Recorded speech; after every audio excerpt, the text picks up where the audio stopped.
अस्सलाम वालेकुम स्टूडेंट्स औज़ु बिल्लाहि मिनश शैतानिर रजीम बिस्मिल्लाहिर्रहमानिर्रहीम वबिशवाली सदरी वयस्सिर ली अमरी वहलुल उक़दतम मिन लिसानी यफ़क़हू क़ौली वबिज़निल्लाह। अच्छा जी, लास्ट पार्ट है सस्टेनेबिलिटी का, जो हमारे कैप 7 बी से रिलेटेड है। ठीक है जी, अभी तक जितनी बातें हमने पढ़ी हैं उन्हीं को समझे हम एक तरह से रिपीट करे होंगे। कुछ बातें इसमें थोड़ी सी नई है, मगर मेजॉरिटी बातें वही हैं जो ऑलरेडी पीछे हम पढ़ चुके हैं। ठीक है जी, तो स्टार्ट करते हैं। ESG मॉडल, ये ESG फ्रेमवर्क क्या है, ESG मॉडल क्या है। इसका नाम बिल्कुल सामने सामने आ रहा है। ESG, E means environmental, S means social and G means governance. अच्छा, ऐसी तीन चीजें तो पहले भी देखी थी, याद करें। इससे पिछले वीडियो में मैंने आपको कुछ चीजें पढ़ाई थी, याद करें। इससे से मिलती जुलती इन्वायरमेंटल का वर्ड हम पहले देख चुके हैं, सोशल का वर्ड हम पहले देख चुके हैं। हाँ, गवर्नेंस की जगह हमने देखा था इकोनॉमिक। तो थ्री पिलर ऑफ सस्टेनेबिलिटी याद आ रहा है किसी को? थ्री पिलर ऑफ सस्टेनेबिलिटी हमने पढ़ा था। तो ये थ्री पिलर ऑफ सस्टेनेबिलिटी नहीं है, इस बार ESG फ्रेमवर्क है। थोड़ा फर्क है दोनों में, और आगे जाके इस पे सवाल भी बन सकता है कि ESG फ्रेमवर्क और थ्री पिलर सस्टेनेबिलिटी में क्या फर्क है। तो हमें थोड़ा सा अलर्ट रहना पड़ेगा। तो खैर, हम स्टार्ट करते हैं। Environmental social and governance, ESG model नाम से इसके लग रहा है, widely recognised framework use to evaluate the sustainability of companies by assessing their performance across three critical categories. सबसे पहले तो ये चीज समझ आ जाए कि भाई इसका पर्पस क्या है। इवेलुएट करना, इवेलुएट करना, किसको इवेलुएट करना है? हाँ, इवेलुएट किसको करना है जी? Evaluate the sustainability of companies, companies की सस्टेनेबिलिटी को इवेलुएट करना है। With respect to what? With respect to three category. What are the three categories? ठीक है ना, वो तीन कैटेगरी क्या है? इन्वायरमेंटल फैक्टर्स कितने हद तक फॉलो हो रहे हैं, सोशल फैक्टर्स कितने हद तक फॉलो हो रहे हैं, और गवर्नेंस कितने हद तक फॉलो हो रहे हैं। ठीक है जी। तो the environmental factor encompasses a broad range of consideration related to on how the company interacts with the natural world। देखिए, ये बात मैं पहले भी कर चुका हूँ, मैंने कहा ना, रिपीटेशन बहुत है। Natural world, environment mean nature, nature से निकला है। तो ये ना, जिसमें वो हैबिटेट्स भी आ जाते हैं, फ्लड्स वगैरह के लिए glaciers, deforestation, afforestation, renewable energy sources, सारी चीजें आ जाती हैं। सोशल फैक्टर्स में फिर कौन आ जाएगा? सोशल फैक्टर में सोसाइटी आ जाएगी। और सोसाइटी कैसे बनती है? सोसाइटी लोगों से बनती है, पीपल से बनती है। Employees, customers, suppliers, communities, area वाले, कम्युनिटी वाले, आसपास के लोग, रिहायशी। ठीक है, तो ये फैक्टर्स हमें देखने होंगे कि क्या हमारा सोशल फैक्टर कितने हद तक फुलफिल हो रहा है। And the governance pillar, governance का मतलब क्या है कि कंपनी कैसे मैनेज होती है, गवर्न होती है। इसका क्या ताल्लुक है? इसके लिए हमने थोड़े दिन पहले बात की थी, ठीक है, कुछ एक वीडियो में, कि जैसे बोर्ड स्ट्रक्चर में आजकल बड़ी बात होती है कि फीमेल होनी चाहिए, मिसाल के तौर पर। तो दैट्स पार्ट ऑफ गवर्नेंस, ठीक है, गवर्नेंस का पार्ट है। Three pillar of sustainability and ESG framework. अच्छा, अब देखें, ये खुद ही सवाल कर रहा है आपका, जो आपके दिन में सवाल आ रहा था, ये उसी का जवाब दे रहा है। थ्री पिलर सस्टेनेबिलिटी में भी यही था, सोशल था, इकोनॉमिक था और इन्वायरमेंटल था। यहाँ पे भी सीखना जो है वो सोशल है, सही है, इन्वायरमेंटल है, और इकोनॉमिक की जगह यहाँ पे इन्होंने कर दिया फ्रेम गवर्नेंस। ठीक है, थ्री पिलर में उसमें फर्क क्या है? बहुत सारे लोग इंटरचेंजेबली करते हैं, it is important to recognise the difference, इनका डिफरेंस है। The three pillars of sustainability represent a broad historic concept focused on long-term well-being of the planet. Long-term well-being of the planet. ठीक है। और BESG framework क्या कहता है? Practical tool comprising specific set of metrics used to evaluate company performance on sustainability related issues। देखें ऊपर, वो wellbeing कैसे हमें इंश्योर करनी है, उस पर काम करता है। और यहाँ पे जो वर्ड सबसे इंपॉर्टेंट है, मैंने ऊपर हाईलाइट भी किया था, is a practical tool comprising set of metric use to evaluate, evaluate जांचना, मेजर करना।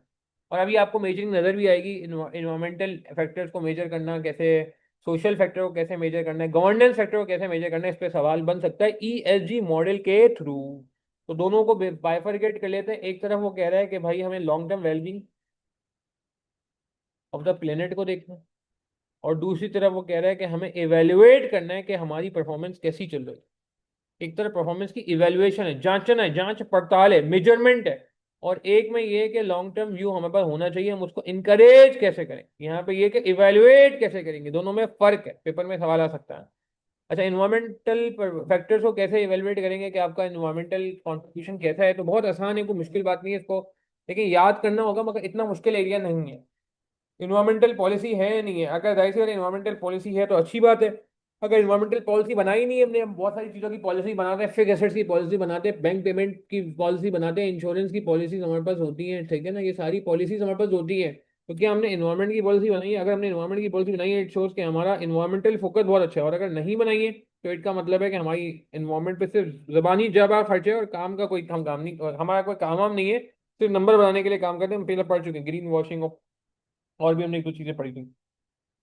अच्छा, इन्वायरमेंटल इम्पैक्ट क्या है? द एंटिटी फेस एंड और लीगल और regulatory responsibility due to environmental impact, यानी कि आपने कोई डिगिंग की है, कोई कोई कोई पॉइजनस गैसेज एमिट हो रही है हमारे प्लांट में से, कोई ट्रीटमेंट प्लांट में से कोई वेस्टेज निकल रहा है, तो क्या कोई लीगल रेगुलेटरी रिस्पॉन्सिबिलिटी है? अगर है तो इसका मतलब है फिर हमने इसका जो है वो क्या कहते हैं इन्वायरमेंटल फैक्टर्स को सही तरह इंकॉर्पोरेट नहीं कर रहे, और अगर नहीं है तो इट मीन सब चीज़ें कवर्ड।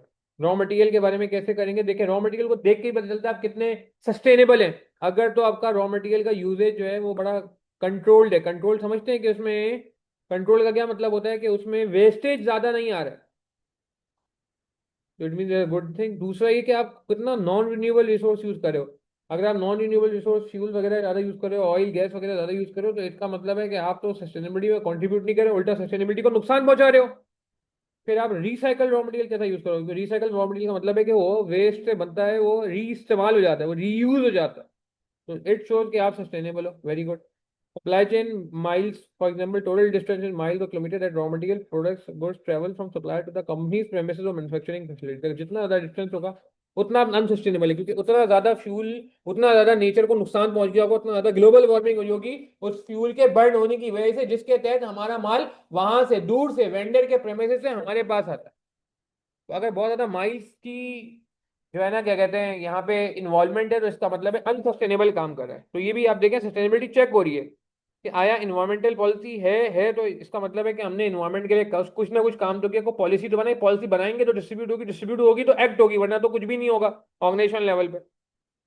इन्वायरमेंटल इम्पैक्ट क्या, कोई रेगुलेटरी रिस्पॉन्सिबिलिटी रह तो नहीं गई, रेगुलेटरी या लीगल रिस्पॉन्सिबिलिटी रह गई है, तो इट मीन उसको फिर छोड़ना नहीं चाहिए। रॉ मटेरियल के बारे में बात कर ली कि भाई यूजेज को देखना चाहिए, यूजेज बढ़ गई है कम हो गई है रॉ मटेरियल की, ठीक है। और नॉन रिन्यूएबल रिसोर्सेज में कितना यूज करें, रिसाइकेबल कितना यूज करें, ये सारी चीजें। सप्लाई चेन, ठीक है, माइल्स की भी हमने बात कर ली, ठीक है। अच्छा, इसके अलावा cycling rate, product cycling rate देख लें, रिसाइकलिंग रेट, कितना आप पुराने प्रोडक्ट को रिसाइकल कर सकते हो, रीयूज कर सकते हो। इससे कॉस्ट भी बचेगी और सस्टेनेबिलिटी भी आएगी। सस्टेनेबिलिटी क्यों आएगी? क्योंकि वापस से फिर सारे के सारे रिसोर्सेज डिवोट करने की जरूरत नहीं है ऐसी चीज पे जो रिसाइकल हो रही हो, जो रिसाइकल हो रही हो। Energy consumption, total amount of energy use. अच्छा, एनर्जी को देख के पता चलेगा कि भाई आप कौन सी एनर्जी यूज करते हैं, आपने कितने किलोवाट आवर यूज किया, आपने कितनी एनर्जी सेविंग की, क्या आपने कितनी बिजली बचाई, आपने कितनी रिन्यूएबल सोर्सेज से एनर्जी ली, फॉर एग्जांपल विंड से ली, एयर से ली, वाटर से ली, कितने परसेंट आपने जो एनर्जी ली और रिन्यूएबल सोर्सेज से लिए, कितनी परसेंट आपने फॉसिल फ्यूल से लिए। हाँ, कितना आपने एनर्जी ज्यादा कंज्यूम की है, कम कंज्यूम की है, ज्यादा कंज्यूम की है तो लेस सस्टेनेबल है, कम कंज्यूम की है तो मोर सस्टेनेबल है। आपने एम्प्लॉयज को साइकिलें दे दी, समझाने के लिए मजाक में एग्जाम्पल है कि मोटरसाइकिलें सबने रखवाई कंपनी में जमा करा दी और अब कंपनी उनको साइकिलें दे रही है, ये सस्टेनेबिलिटी है। एनर्जी कंजप्शन कम हो जाएगी, क्या ख्याल है? कंपनी ने सारे पावर प्लांट बंद कर दिए, विंड और वाटर टरबाइन लगा दिया, विंड टरबाइन लगा दिया, सोलर पैनल लगा दिए, सस्टेनेबिलिटी है भाई, क्योंकि एनर्जी की कंजप्शन कम हो जाएगी इससे। वाटर मैनेजमेंट, साफ सी बातें पता चले कि भाई पानी कितना इस्तेमाल करो, अगर आपकी पानी की कंजप्शन बढ़े जा रही है, सेल इतनी नहीं बढ़ रही, प्रोडक्शन इतनी बढ़ी, पानी की कंजप्शन बढ़ रही है, तो it mean you are not sustainable, wastage ज्यादा हो रहा है। और अगर आपने रिसाइकलिंग कर दी है वाटर की, तो ये इससे पता चलेगा कितना आप रिसाइकल करते हो। अगर आप रिसाइकल करते हो तो आप सस्टेनेबिलिटी के लिए काम करिए, और अगर आप नहीं कर रहे हो रिसाइकलिंग तो आपने सस्टेनेबिलिटी के लिए कोई काम नहीं किया, सिर्फ पानी दाया कर रहे हो, बचा नहीं रहे हो। रिसाइकल का मतलब बचा नहीं रहे हो। इमिशन चेक कर लें, देखिए कितनी नॉर्मल बातें हैं भाई, देखिए ना, नेचुरल, आप नेचर के लिए क्या करो, कैसे पता चलेगा? पता चलेगा मैंने कोई पॉलिसी बनाई नहीं बनाई, पता चलेगा कि मैंने इन्वायरमेंटल इम्पैक्ट क्या है, पता चलेगा कि रॉ मटेरियल में ज्यादा इस्तेमाल करता हूँ, कम इस्तेमाल करता हूँ, वेस्टेज वेस्टेज करता हूँ, क्या करता हूँ। तो ये ना एनर्जी मेरी जो है ना, यानी कि जो पावर वगैरह आती है वो कहाँ से आती है, ठीक है। ये सारी चीजें अगर आपको पता है तो फिर सॉरी, ये सारी चीजों देख के पता चलेगा कि आप सस्टेनेबिलिटी के लिए कितना काम कर रहे हैं। वाटर मैनेजमेंट में बात कर ली, वाटर की रिसोर्स होता है। इमिशंस के अगर टॉक्सिक इमिशन बहुत ज्यादा है तो it mean there is something wrong, फिर ये एनवायरमेंटल फैक्टर जो है वो ऑनर नहीं हो रहा है, ऑनर नहीं हो रहा है। कार्बन फुटप्रिंट एक चीज होती है, किसने कितना कार्बन किया, कितने कितना कार्बन डाइऑक्साइड, कार्बन मोनोऑक्साइड, जो पेट्रोल के जलने से गैसेज इमिट होती है, जो हमारे लिए पॉइजनस गैसेज मानी जाती हैं, ये कहलाता है कार्बन फुटप्रिंट। इसके बकायदा स्टैट्स है कि 1 किलो अगर आप 1 लीटर पेट्रोल जलाओगे तो कितना कार्बन रिलीज होगा, 1 किलो गैस जलाओगे तो कितना कार्बन रिलीज होगा, 1 किलो कोल जलाओगे तो कितना कार्बन रिलीज होगा, ये सारी की सारी रीडिंग नेट पे भी अवेलेबल है।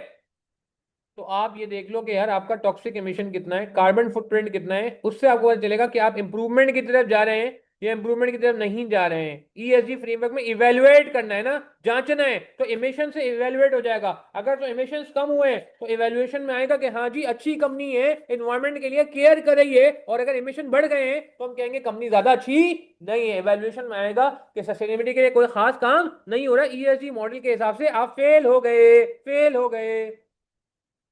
क्या ये बातें समझ आ रही हैं? वेस्ट मैनेजमेंट, कि भाई वेस्ट का रेट बढ़ गया कम हो गया, वेस्ट प्रोडक्शन रेट क्या आ रहा है, अगर वेस्ट का रेट बढ़ गया इसका मतलब है आप अनसस्टेनेबल काम कर रहे हैं। वेस्ट का मतलब है नुकसान। हाँ, नुकसान। तो नुकसान बढ़ाना तो सस्टेनेबल नहीं है ना, नुकसान बढ़ाने का मतलब है रिसोर्सेज जाया हो रहे हैं, मटेरियल लेबर ओवरहेड जाया हो रहे हैं। क्या ख्याल है? ठीक है जी। सोशल सोसाइटी को कैसे इवेलुएट करेंगे? कितने फुल टाइम एम्प्लॉयज हैं? ये तो नहीं कि आप लोगों को पैसे बचाने के लिए दिहाड़ी पे रखते हो, दिहाड़ी पे रखते हो, कॉन्ट्रेक्चुअल एम्प्लॉय रखते हो, परमानेंट नहीं करते हो, टेम्पररी रखते हो ताकि पैसे पूरे ना देने पड़े, जब दिल चाह निकाल दूंगा। ऐसी सोच तो नहीं है। अगर ऐसी सोच है तो इवेल्युएशन में आएगा कि आपकी कंपनी सस्टेनेबल नहीं है। Monetary and non monetary benefits for employees, आप क्या देते हो? सैलरी दे के बस खामोश कर देते हो, या आप कुछ उनको बेनिफिट्स वालों भी देते हो, अलाउंस भी देते हो, पिकनिक पे भी लेके जाते हो, ट्रेनिंग भी कराते हो? क्या ऐसा है? नहीं है। नहीं है तो इट मीन इवेल्युएशन में आएगा कि आपका जो सोशल वाला एरिया है वो वीक है। एट्रिशन रेट या लीव रेट या टर्नओवर रेट, टर्नओवर समझते हैं एम्प्लॉय का जाना, अगर एम्प्लॉय जल्दी जल्दी छोड़ के जा रहा है इसका मतलब ऑर्गेनाइजेशन को समझ नहीं आ रही, बेहतर ऑर्गेनाइजेशन नहीं है। अगर बहुत ज्यादा एक दो बंदे छोड़ के जाए इससे फर्क नहीं पड़ता, अगर बहुत ज्यादा कॉमन ट्रेंड है हर कुछ महीने बाद बंदा चले जाता है, हर कुछ महीने बाद बंदा चले जाता है, तो it mean there is something wrong. It mean society खुश नहीं है, लोग आसपास से खुश नहीं है, काम करने वाले खुश नहीं है, ह्यूमन ऊपर था नेचुरल रिसोर्स, यहाँ ह्यूमन रिसोर्स, ह्यूमन रिसोर्स खुश नहीं है, तो ये भी अनसस्टेनेबिलिटी में आएगा।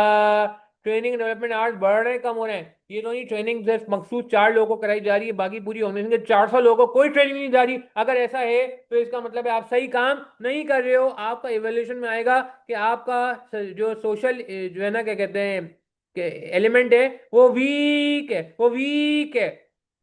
हेल्थ केयर बेनिफिट आपने क्या रखे हुए? कोई हेल्थ केयर पॉलिसी बनाई हुई है लोगों के लिए? खुदा ना खास्ता कोई बीमार हो जाए तो कोई पॉलिसी है या कोई पूछने वाला है, या बस उसको आप फी से भी उसको छोड़ दोगे उसके रेमो करम पे? हाँ, ऐसा नहीं है। प्रॉपर आपके पास होना चाहिए कि आपने हेल्थ केयर के लिए क्या किया है लोगों के। ह्यूमन राइट्स पॉलिसी, ठीक है, ह्यूमन राइट पॉलिसी बनाई है आपने जी कि ये सबके साथ जो है ना वो अल्लाह माफ करे जानवर वाला सलूक हो रहा है, ऐसा तो नहीं। पॉलिसी लगाई जाए, हर जगह पेस्ट की जाए पूरी ऑर्गेनाइजेशन में, जिससे शो होगा कि आपको हाँ जी सोसाइटी की, समाज की, लोगों की फिक्र है, फिक्र है। सोसाइटी मीन्स लोग, पीपल, समाज। ह्यूमन राइट्स वायलेशन तो नहीं हुई है, ठीक है, ये देखना पड़ेगा। Child and force labour, does the company prohibit the use of child और फोर्स लेबर? कि अगर कोई चाइल्ड लेबर आप कर रहे हो तो इसका मतलब सस्टेनेबल नहीं हो आप यार, रूल्स को भी खराब कर रहे हो, बाकी चीजों को खराब कर रहे हो। Gender priority at work place, क्या कोई आपने जेंडर प्रियोरिटी लगाई हुई है? जैसे अभी मैंने बताया था बहुत सारे बोर्ड में ये हो गया कि एक फीमेल मेंबर होनी चाहिए, एक फीमेल मेंबर लाजमी होनी चाहिए। तो इट शोज व्हाट कि आपका सोशल इम्पैक्ट, सोसाइटी में एक अच्छा इंप्रेशन जाएगा, सोसाइटी में एक अच्छी वाइब जाएगी कि हमारी ऑर्गेनाइजेशन तो सोसाइटी का ख्याल रखती है, सोसाइटी का नहीं, जेंडर बायसनेस का भी ख्याल रखती, जेंडर पैरिटी का भी ख्याल रखती। Community and social work, number of hours spend और other community investment made as a percentage of pre tax, कितना आपने कम्युनिटी में पैसा लगाया है, लोकल प्रोक्योरमेंट कितनी की है एज कम्पेयर टू फॉरेन, क्योंकि फॉरेन को भी कहा जाता है कि नॉन सस्टेनेबल है, मुल्क में हालात खराब होगा। अभी आप देखो जो वॉर की वजह से वो जो है ना क्या कहते हैं पेट्रोल की फराहमी मुतासर हो रही है, रूट्स खराब हो रहे हैं, सी रूट्स खराब हो रहे हैं, सी रूट्स में प्रॉब्लम आ रहे हैं। तो इन हालात में क्या हो रहा है? इन हालात में जाहिर सी बात है कि ये अच्छा साइन नहीं है, तो इन चीज़ों को भी देखना पड़ता है बिफोर मेकिंग एनी डिसीजन। ठीक है जी। वर्क प्लेस सेफ्टी, ठीक है, कितने इंसिडेंट हुए हैं फैक्ट्री के अंदर जिसमें लोगों को प्रॉब्लम हुआ है, बेहोश हो गए या अल्लाह को प्यारे हो गए, जख्मी हो गए, ऐसे कितने इंसिडेंट हुए हैं? ये आपके पास रिपोर्ट होना चाहिए, इससे पता चलेगा कि आप कितना जो है ना क्या कहते हैं सस्टेनेबिलिटी के लिए काम करते हो। आप ज़्यादा अच्छा काम करोगे तो जाहिर है इस तरह के इंसिडेंट्स कम होंगे, अगर आप ज़्यादा अच्छा काम नहीं करोगे तो इस तरह के इंसिडेंट ज़्यादा हो जाएंगे। अच्छा, employees health and wellbeing, every number of sick days during the year, ये बहुत प्यारा पॉइंट है कि एम्प्लॉइज की हेल्थ और वेलबींग चेक करने के लिए आप क्या करो, सिक लीव्स देख लो कि कितनी सिक लीव्स। सही है ना? वैसे मुंह जबानी हम सोचेंगे तो बोलेंगे बहुत काम करता है, बहुत काम करता है, बाद में पता चला छुट्टियां निकलवाई पूरे साल की तो पता चला छुट्टियां तो ज्यादा कर चुका है, एलोटेड से ज्यादा कर चुका है। ठीक है, तो ये आपको पता चलता है कि हेल्थ फिट लोग हैं भी नहीं है। लीव्स निकाल के देख लें कि अगर बार बार लीव्स आ रही है इसका मतलब बंदा फिट नहीं है, इसका मतलब उसको रिप्लेस करने की जरूरत है। आम हालात में बात हो रही है क्रिकेट के अलावा। मेजरिंग द गवर्नेंस, गवर्नेंस का क्या मतलब? ये नई चीज़ है, वहाँ पे इकोनॉमिक था यहाँ पे जो है वो गवर्नेंस है। तो जेंडर डाइवर्सिटी थोड़ी देर पहले मैं बताया, फीमेल एक होनी चाहिए आपके पास, कम से कम पाकिस्तान में भी रूल आ गया है। इंडिपेंडेंट बोर्ड होने चाहिए, डायरेक्टर होने चाहिए, पाकिस्तान में पहले से रूल है। सेपरेशन ऑफ पावर होना चाहिए, whether she is allowed to sit on the board, act as the chairman. ठीक है, उसके बाद सेग्रीगेशन ऑफ ड्यूटी होनी चाहिए, सारे अख्तियार एक ही बंदे के पास नहीं होने चाहिए। डिस्ट्रीब्यूट होनी चाहिए, हर किसी को अपना एम्बिशन, हर किसी को रोल है पता होना चाहिए। जेंडर पे आउट रेशियो किस, एक तो था कि जेंडर डाइवर्सिटी ऑन बोर्ड के, जेंडर को हमने हायर करना है, बोर्ड में रखना है। एक है कि जेंडर को हमने इक्वल पैसे भी देने हैं, इक्वलिटी इक्वलिटी के साथ भी देना है, इक्वलिटी के साथ भी देने हैं। ये नहीं हो कि जो है ना वो हम उसको बोले कि जी आप उधर तो कोई मसला ही नहीं है, आपको आधी सैलरी मिलेगी, नहीं ऐसा नहीं है। जेंडर पे इस रेशियो का मतलब है कि फीमेल हो या मैन हो, कोई पे वाइज भी डिस्क्रिमिनेशन नहीं होना चाहिए। और हम पहले पढ़ चुके हैं, discrimination is also unsustainable. Discrimination करेंगे तो ये सस्टेनेबिलिटी के खिलाफ माना जाता है, ये बात पीछे वीडियोस में हम कर चुके हैं। इंसेंटिवाइज पे, ठीक है, रिम्यूनरेशन परफॉर्मेंस टारगेट को आप अलाइन कर सकते हैं, ठीक है, करें। और business ethics and code, the company publish and follow code of ethics. Code of ethics है, इसमें ये अच्छी कंपनी की निशानी है, इसका मतलब सस्टेनेबिलिटी का कुछ ना कुछ ख्याल करते हैं। और कोड ऑफ एथिक्स नहीं है तो ये बुरी बात है। सप्लायर कोड ऑफ कंडक्ट भी होना चाहिए, जिस तरह कोड ऑफ एथिक्स होता है ऑर्गेनाइजेशन के लिए, इस तरह सप्लायर्स के लिए सप्लायर का कोड ऑफ कंडक्ट होता है। एंटी करप्शन और ब्राइबरी और मनी लॉन्ड्रिंग को भी आपने क्या करना है कि प्रॉपरली जो है वो छापना है, सही है, ताकि लोगों को पता चले क्या चीज़ होती है, किस किस तरह हो जाती है। और फिर जाहिर सी बात है, सिर्फ छापना नहीं है आपने, सही है, इसको आपने फॉलो भी करवाना है। Corporate governance, composition of board in terms of tenure skills expertise, board committee evaluation of board performance. ये ना हो कि कॉर्पोरेट गवर्नेंस में आपने एक बंदे को चेहरा दे दिया कि वो 10 साल तक 20 साल तक जो है वो डायरेक्टर ही रहेगा, ऐसा नहीं होना चाहिए। ऐसा इख्तियार जो कॉन्ट्रेडिक्टरी होते हैं वो नहीं देने चाहिए। तो ये सारी चीज़ें, अगर ये ऐसी चीज़ें अगर आपके अगेंस्ट जा रही है तो इसका मतलब है कि आपको परेशानी का सामना है, और अगर पॉजिटिव जा रही है तो इसका मतलब है सस्टेनेबिलिटी आपकी सही डायरेक्शन में चल रही थी। अच्छा जी, ये देखें अब आपके पास गवर्नेंस भी आ गया। तो ये 3 ESG मॉडल है, ज़्यादा मुश्किल नहीं था। बाकी सेल्फ टेस्ट क्वेश्चन है, मुझे उम्मीद है आप इसके सेल्फ टेस्ट क्वेश्चन देखोगे तो आपको प्रॉब्लम नहीं होगी। ESG मॉडल के साथ हमारा ये टॉपिक खत्म हुआ जाता है अल्हम्दुलिल्लाह।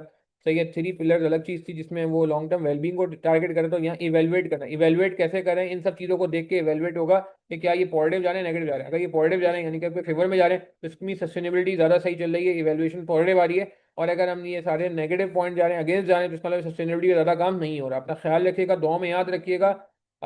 देखें कोई क्वेरी है, कंफ्यूजन है, आप मुझसे पूछ सकते हो, ठीक है, कोई ऐसा मसला नहीं है। और इंशाल्लाह जो है मुझे उम्मीद है पेपर अच्छा होगा। और डोंट, जिसे कहते हैं, गेट नेगेटिव, सही है। और अल्लाह ताला आप सबको कामयाब फरमाए, आमीन। जस्ट जिसे कहते हैं ना कि try your best, number note कर लें, कोई कंफ्यूजन हो कोई क्वेरी हो तो पूछ लीजिएगा। वो मुश्किल एरिया नहीं है भाई, देखो आसान एरिया है। एक दफ़ा मैंने आपको समझा दी, अब आप खुद से इसको पढ़ो, एक दफ़ा अपना नोट बनाओ और फिर उन नोट्स को याद कर लो, ठीक है। चलो, थैंक यू, अस्सलाम वालेकुम रहमतुल्लाहि व बरकातहू।